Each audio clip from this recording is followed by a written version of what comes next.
Sora silah dalem Sri Yesus. Panglimbang 5 menit dina Rebu Pon tanggal 17 Desember tahun 2020. Kapethik saka Injil Matius bab 1 ayat 1 tekan ayat 17.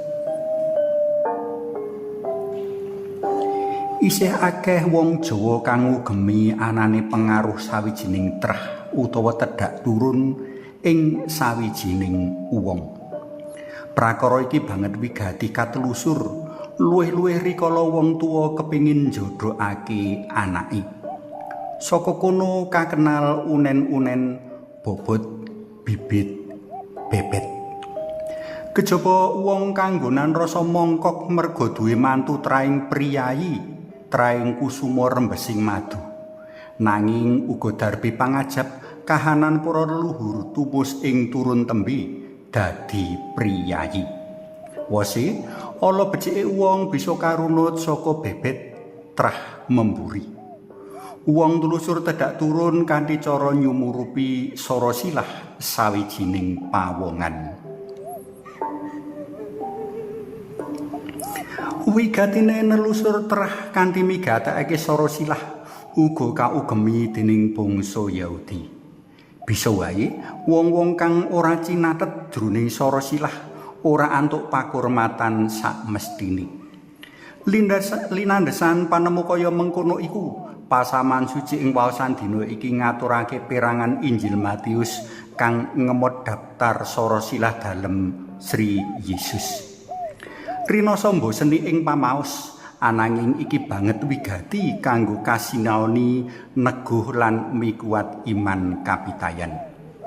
Saka sora silah dalam Gusti Yesus iki bisa kamangerteni sawetara perkara.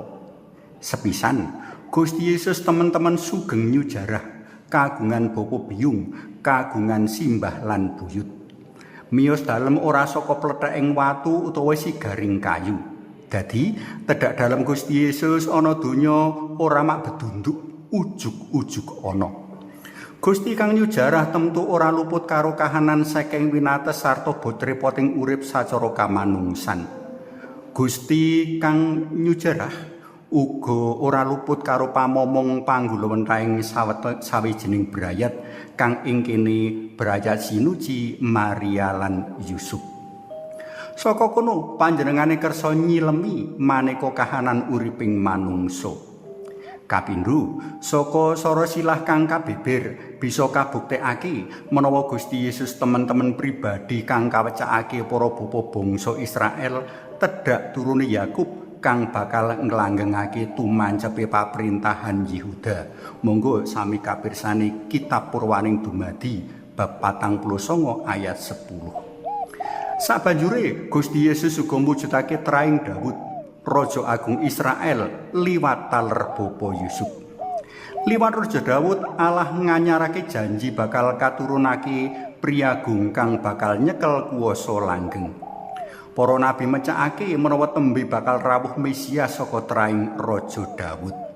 Jroning klebet mbaka klebet kitab suci sebutan putra Daud akeh katemokake. Dadi Gusti Yesus dudu wong kang ecek-ecek utawa manungsa wantah wae. Panjenengane dadi punjer pangarep-areping bangsa Yahudi bab tedhake Mesias sang paring luar saka panindesing bangsa Romawi. Katelu, kanthi medhar sora silah dalam Gusti, saktemene Santo Matius kersa mbabar karya kaslametan dalam Allah wiwit jaman bapa Abraham, bapa wong pitaya, ketuk wektu pamenuhane janji kaslametan ana diri Sri Yesus jroning brayat Maria lan Yusuf. Ana mumbul mendelonge nangsib bangsa Israel selaras karo mumbul mendelonge ketaatan marang Allah. Nadyan mengkono, Allah tetep setya. Liwat para nabi Allah tansah ngilingake, neguhake, paring panglipur enggo mencakake mangsa pamenuhane janji kaslametan dalem tembe. Para tresna film kinasih pindho nonton sawijining film. Santo Matius ndheberake ing geber sejarah kaslametan dalam Allah kang munjer ana ing Sang Kristus.